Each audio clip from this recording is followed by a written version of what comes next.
मेरा माइंड का क्या स्टेटस था वो मैं आपको बताना चाह रहा हूं दोस्तों। उस समय में क्या सोचता था ये मैं आपको बताना चाह रहा हूं। बड़े सपने के साथ में मैं नौकरी करने के लिए निकला हुआ था। मेरे पास कोई ऑप्शन नहीं थे। मेरे घर में ज्यादा खेती बाड़ी नहीं है, खेती करने का ऑप्शन खत्म। मजदूरी में कर नहीं सकता था, मेरी सोच ही एक्सेप्ट नहीं करती मजदूरी करना। धंधा में कर नहीं पाया क्योंकि धंधे के लिए क्या लगता है बॉस? पैसा। जो चुपे उनका पकड़ में जाता है। सब बोलिए क्या लगता है धंधे के लिए? पैसा। पैसा लगता है। धंधा में क्यों नहीं कर पाया? क्योंकि पैसा नहीं था मेरे पास। तो मेरे पास सिर्फ एक ही ऑप्शन बचा, वो ऑप्शन था नौकरी का। नौकरी किया दोस्तों लगातार 7 साल, और 7 साल जॉब करने के बाद बड़े बड़े सपने थे। कार लेना है, ले नहीं पाया 7 साल। शानदार घर बनाना है, नहीं बना पाया। एक फाइनेंशियल फ्रीडम लाइफ चाहिए था दोस्तों, एंजॉय करना था। मैं बहुत सारे मैरिज पर्सन को देखता था जो मैरिड है अपने लाइफ में। मेरी शादी नहीं हुई थी जब मैं जॉब करता था, लेकिन मैं देखता था शादीशुदा लोगों को, अगर उसकी बीवी का मन हो रहा है बुधवार के दिन घूमने जाना है, वो जॉब करने वाला आदमी अपनी बीवी को कन्विंस करता है जाने मन बुधवार को ठीक नहीं होता। हेलो, बुधवार ठीक दिन नहीं होता है। हमारे नसीब में हम सिर्फ एक दिन एंजॉय कर पाएंगे। कौन सा दिन? आपको पता है मतलब है कि नहीं? ऐसा होता है कि नहीं होता? आपकी तरफ भी होता हो। मैं देखता था दोस्तों ऐसे लोगों के लिए, बच्चा अगर कोई डिमांड कर रहा है कि पापा इधर चलना है, वो बच्चे को कन्विंस करता है बेटा संडे को चलिए। और ये सच बताऊं, ये लाइफ मुझे नहीं चाहिए। जो चाह रहा था वो कर नहीं पा रहा था, किसी दूसरे की सहारे पे मुझे चलना पड़ता था दोस्तों। वो बटन दबाता था ट्रांसफर का, मिस्टर साहू का ट्रांसफर। वो बटन दबाता था ये जगह ट्रांसफर का, मिस्टर साहू का वो जगह ट्रांसफर। सैलरी बढ़ाने के लिए भी मेरे हाथ में नहीं था। नाक रगड़ना पड़ता था कि बॉस सैलरी बढ़ा दो थोड़ा सा, तो भी सुनवाई नहीं होती थी। करना है तो कर, नहीं तो अच्छा। आप भी समझते मतलब है कि नहीं है? ये लाइफ मेरी थी दोस्तों। सच बताऊं, अपना ही घर जाने के लिए, अपने घर जाने के लिए मुझे उस इंसान का परमिशन लेना पड़ता था जिसका खोपड़ा तक मेरे को पसंद नहीं था। कौन होगा वो सज्जन? अरे क्या बात है, सब समझते हो। बॉस था। सच बताऊं, साले को देख के गाली बकने का मन करता था, लेकिन गुड मॉर्निंग सर ऐसा बोलना पड़ता था दोस्तों। गाली बक नहीं पाता था, क्यों? नौकरी चली जाएगी। तो आप मुझे बताइए, जिसको देख के गाली बकने का मन कर रहा है लेकिन फिर भी गुड मॉर्निंग बोलना पड़ रहा है, अपने घर जाने के लिए नाक रगड़ना पड़ रहा है, झूठी एप्लीकेशन लिखना पड़ रहा है, तो आप मुझे बताइए वो जिंदगी आजाद वाली हुई कि गुलाम वाली हुई? सब कोई बोलिए अच्छे से, गुलाम वाली। अगर बीवी बोल रही है बुधवार को जाना है और हम संडे का कन्विंस कर रहे हैं, अगर बच्चा बोल रहा है कि सर फ्राइडे को जाना है, हम संडे का कन्विंस कर रहे हैं, ससुर याद कर रहा है तो सारी देखे पर आने वाला है, अरे आजा, हम उसको बोल रहे हैं बुला साड़ू वाला संडे के। हेलो, तेरा दमाद बुधवार शुक्रवार को जा नहीं सकता, कब जा सकता है? हर चीज के लिए संडे का वेट करना पड़ता था। तो मुझे बताओ दोस्तों, ये लाइफ आजादी वाली लाइफ हुई कि गुलामी वाली लाइफ हुई? और मैं सच कहूं, मुझे ये लाइफ पसंद नहीं था। बात सिर्फ पैसे की नहीं है दोस्तों, मेरी रोजी रोटी जॉब से भी चल रही थी। जॉब से भी चल रहा था मेरा रोजी रोटी। 28,000 रुपए मैंने आपको बताया, मेरी औकात के हिसाब से, मेरे गांव के हिसाब से, मेरे पूरे खानदान के हिसाब से 28,000 रुपए बहुत बड़ा इनकम था। हमने कभी नहीं कमाया था, लेकिन फिर भी ये अंदर में और बहुत सारे सपने थे। उन सपनों को लेके मैं एक एक दिन गुजारा करता था और भगवान के सामने हमेशा कहता था, भगवान अगर आपने मुझे इंसान बना के भेजा इस दुनिया में, क्योंकि भगवान का सबसे शानदार प्रोडक्ट कौन?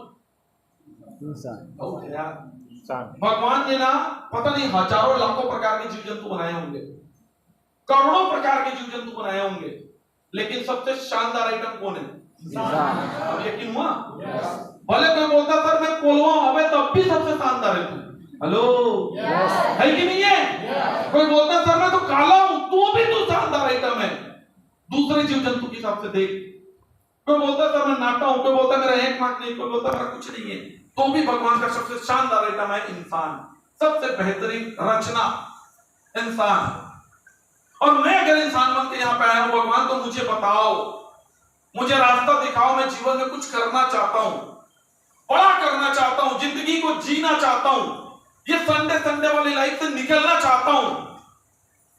मेरा मन करे उस दिन काम करूं, मेरा मन ना करे उस दिन काम ना करूं, ये लाइफ मुझे चाहिए। अपनी इनकम का, अपनी औकात का डिसीजन में खुद ले सकूं, ऐसा चाहिए करके हम हमेशा अपना टुकड़ा किसके पास रोते हैं? किसके पास रोते हैं? भगवान के पास रोते हैं। दोस्तों सेम टू सेम मैं भी यही करता था। और एक बात याद रखना, जब आप दिल से किसी चीज को याद करते हो, जब आप दिल से किसी चीज को पुकारते हो, देर से ही सही, लेकिन वो आपके लाइफ में आता जरूर है। आता है कि नहीं आता? आता है कि नहीं आता है? श्रद्धा होनी चाहिए। और मैं हमेशा ये बात बोलता था, और एक बात हमेशा याद रखना दोस्तों, भगवान आपको रेडीमेड आइटम ला के नहीं देगा। आप बोलते हो भगवान मुझे अमीर बना दो, अमीर बना दो, तो सीधा एक सूटकेस पकड़ के तुम्हारे घर में नहीं आएगा भगवान, ये ले 2 करोड़ रुपया। आप बोलते हो भगवान मुझे सोना चांदी दिला दो, तो पूरा सोना चांदी का गहना लेके तुम्हारे घर नहीं आएगा। भगवान अपॉर्चुनिटी देता है दोस्तों, मौका देता है।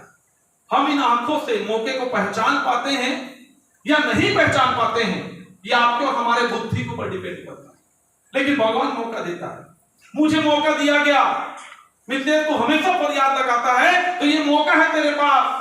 एक इंसान को मेरे लाइफ में भेजा, उसने कहा मित्र मीटिंग में चलते हैं, मैंने उस इंसान को मना कर दिया। लगातार 1.5 साल तक मैंने उसको मना किया, 1.5 साल तक मना किया, लेकिन बोलते हैं जब किस्मत चमकना होता है तो घटनाएं घटते जाती हैं। आप लाख मना करो फिर भी वो चीज आपके लाइफ में होके रहेगा। होता है कि नहीं होता है ऐसा? yes. होता है कि नहीं होता है? yes. तो वो शानदार दिन मेरे लाइफ में आया दोस्तों। एक इंसान ने मुझे बोला, और पता नहीं कैसे मैं 1.5 साल से जिस इंसान को मना कर रहा था, वो उस इंसान की बात में अचानक मान लिया। और जैसे आज आप यहाँ पे आए हैं, वैसे मैं भी बिलासपुर का एक मीटिंग को अटेंड किया, और उस मीटिंग को अटेंड करने के बाद मैंने पहली बार जिंदगी में ऐसा माहौल देखा जहां पे सारे के सारे लोग खुश हैं, जहां पे सारे लोग उछल रहे हैं, कूद रहे हैं, नाच रहे हैं, जश्न मना रहे हैं। कोई बोल रहा है सर इस तारीख को कार ले चुका हूं, कोई बोल रहा है अगले तारीख को कार लेने वाला हूं, कोई बोल रहा था कि एक ठो ले लिया हूं, दूसरा लेने वाला हूं, कोई बोल रहा था कुछ, कोई बोल रहा था कुछ। जितने लोग बातें कर रहे थे सब अपना ड्रीम इनकम 50,000, 1 लाख, 1.5 लाख, 2 लाख, 3 लाख, इस तरीके की बातें कर रहे थे। मैंने जिंदगी में पहली बार ऐसा माहौल देखा, पहली बार वहां पे आके बैठ के देखा, क्योंकि नौकरी करता था। 30 दिन किसी को सैल्यूट मारने के बाद, 30 दिन अटेंडेंस लगाने के बाद, 30 दिन गुलामी करने के बाद 28,000 कैसे आता है मुझे पता था। और यहाँ पे कोई कॉमन सा आदमी आके बोलता है, एजुकेशन मैटर नहीं कर रहा था दोस्तों। कोई 8वीं पढ़ा था, कोई 10वीं पढ़ा था, कोई 12वीं पढ़ा था, कोई पर्सनालिटी में छोटा पढ़ा था, तो कोई रंग रूप में छोटा पढ़ा था, कोई गांव देहात का था, कोई शहर का था, सब टाइप के लोग थे। और एक प्लेटफॉर्म में आके बोल रहे थे मैंने 3 साल समय दिया, ये मेरे लाइफ में हुआ, मैंने 4 साल समय दिया, ये मेरे लाइफ में हुआ। मैं कसम से बैठे बैठे मेरा दिमाग का नस फटने लगा, और मुझे ऐसा लगने लगा या तो मैं पागल हो गया हूं, या तो आप लोगों को, कुछ लोगों को लग रहा हो, सही है कि नहीं है? मुझे ऐसा लग रहा था दोस्तों। और मैंने अपने आप को ही समझा कि तेरा ही दिमाग खिला होगा, इतने लोगों का नहीं खिला होगा, ये लोग तो समझ रहे हैं। और मैंने कॉन्सेप्ट को समझा दोस्तों। और मैं आपको सच बताऊं, पूरी बातें एक बार में समझ में नहीं आती। मैंने आपको कहा था 1%, अगर आप इस मीटिंग का सिर्फ 1% समझ लेंगे तो आपके आने वाली 4 जनरेशन पूरी सिक्योर हो सकती है। मैंने इस जगह में बैठे बैठे सिर्फ एक बातें मुझे समझ में आई। जिसने मुझे यहां पे लाया था उसने कहा था मिथिलेश एक बार इस कंपनी को स्टार्ट कर, प्रोडक्ट को चेंज कर। तू साबुन लगाता है हमारी कंपनी का लगा ले, तू तेल लगाता है हमारी कंपनी का लगा ले, और 3 साल डेडिकेटेड होकर हमारे साथ काम कर। 3 साल। और सच बताओ दोस्तों, ये मोटी मोटी बात मुझे समझ में आई कि मैं जितना पैसा देता हूं उतने पैसे का सम्मान मुझे मिल जाता है। 3 साल अगर मैं काम करता हूं तो मेरी जिंदगी यहां से यहां आ सकती है। ये सिर्फ इतनी बातें मुझे समझ में आई, और मैंने धंधे को स्टार्टअप किया। और आज आपके सामने बड़े डंके की चोट में कहता हूं दोस्तों, आपको 1000 डाउट आ रहे होंगे, कोई दिक्कत नहीं है। एक किक अगर आपको मिल रहा होगा, एक पॉजिटिव चीज अगर आपको यहां पे नजर आ रही होंगी, तो आपको सिटी से और मित्र का हो बना सकती है। मैं आपको वादा कर सकता हूं।